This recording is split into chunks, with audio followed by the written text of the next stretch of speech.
একসময় দেশের ফুটবল গ্যালারিতে তিল পরিমাণ ঠাঁই ছিল না।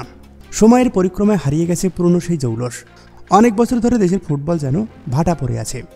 সম্প্রতি ইংলিশ চ্যাম্পিয়ন লিগ খেলা হামজা চৌধুরী, কানাডার শামিদ সোম এবং ফাহমিদুলের আগমনে আবারও জেগে উঠেছে দেশের ফুটবল। মাঠমুখী হতে শুরু করেছে দর্শকরাও।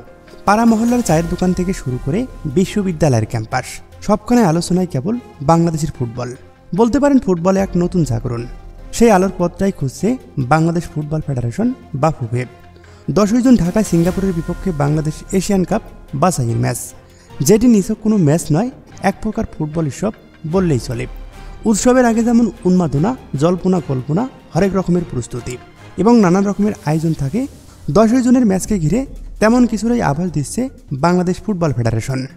বাফুফের একটি সূত্র থেকে জানা গিয়েছে, এটি শুধু একটা ম্যাচ নয়, ফুটবলের জন্য বিশেষ একটি দিন, যেই দিন থেকে ফুটবল নতুন করে পথ চলতে শুরু করবে।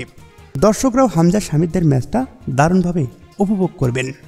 আগামীকাল থেকে এই ম্যাচের টিকিট বিক্রি শুরু হবে অনলাইনে। ম্যাচটি উপভোগ করার জন্য টিকিটের মূল্য সর্বনিম্ন 400 টাকা থেকে 5000 পর্যন্ত গুনতে হবে একজন দর্শককে।